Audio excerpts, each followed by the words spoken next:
हरिओम। ओम नमः शिवाय। कर्मकांड बाय आनंद पाठक में आप सभी का मैं स्वागत करता हूँ। एक सामान्य सा प्रश्न ज़्यादातर लोगों के मन में है और रहता भी है, और कई बार रुद्राक्ष के विषय में जितने भी अभी तक हमने श्रृंखला या वीडियो बनाए हैं उसमें कुछ कुछ लोगों ने यह प्रश्न पूछा भी था और पूछा भी है। वो प्रश्न क्या है कि क्या किसी भी रुद्राक्ष को या रुद्राक्ष की माला को बिना अभिमंत्रित किए या बिना मंत्र के क्या उसे धारण करना चाहिए? तो इस प्रश्न का जो उत्तर है वो पद्म पुराण में विद्येश्वर संहिता के अध्याय 25 में, शिव रहस्य में और पद्म पुराण में विस्तार से बताया हुआ है।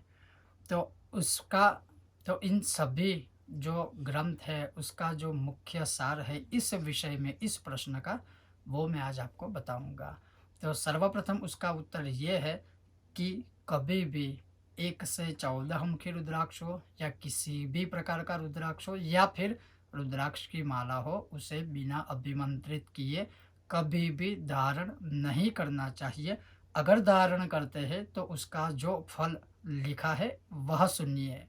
उसका जो फल है या उसका जो परिणाम है, वो जो प्रामाणिक रूप से जो लिखा हुआ है उसका जो प्रमाण है वो है, बिना मंत्रेण यो दत्ते रुद्राक्षम भुवि मानवः सयाति नरकम घोरम पापाद इंद्राश्चतुर्दश। अर्थात बिना मंत्र के, बिना अभिमंत्रित किए किसी भी रुद्राक्ष को या रुद्राक्ष की माला को अगर हम धारण करते हैं तो वो मनुष्य या वो व्यक्ति घोर नरक का गामी होता है, अर्थात वह नरक में जाता है।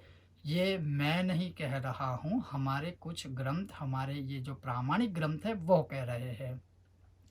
अब इसके पीछे आपको एक बेसिक सा अगर मैं एग्जांपल दूँ कि अगर आप कहीं पर से कोई भी चीज़ बाहर से खरीद कर लाते हैं, चाहे वो घर के लिए हो चाहे खुद अपने लिए हो, तो हम उसे पहले अवश्य ही क्लीन करते हैं। या फॉर एग्जांपल, जैसे हमारे शास्त्रों में भी लिखा है, हमारे बड़े बुजुर्ग भी कहते हैं कि जब भी हम कोई नया कपड़ा बाज़ार से खरीदते हैं तो सबसे पहले उसे एक बार अवश्य धोना चाहिए, उसे वॉश करना चाहिए और उसके बाद ही हम उसे धारण करें तो वो अच्छा रहता है।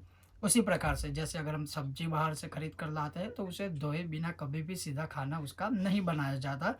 तो वैसे ही ठीक वैसे ही है कि कोई भी रुद्राक्ष सीधा दुकान से खरीद कर या रुद्राक्ष की माला को सीधा दुकान से खरीद कर कभी भी बिना अभिमंत्रित किए धारण नहीं करना चाहिए।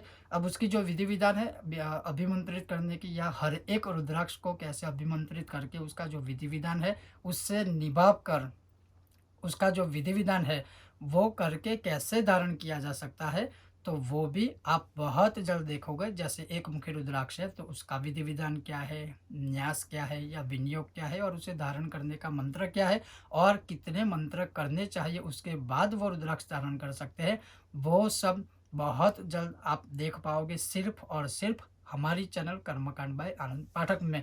तो ये था हमारा आज का एक बहुत ही संक्षिप्त विषय किंतु बहुत ही महत्वपूर्ण भी विषय था।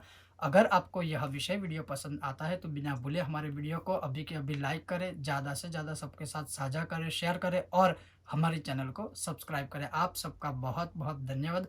जय श्री कृष्णा। ओम नमः शिवाय।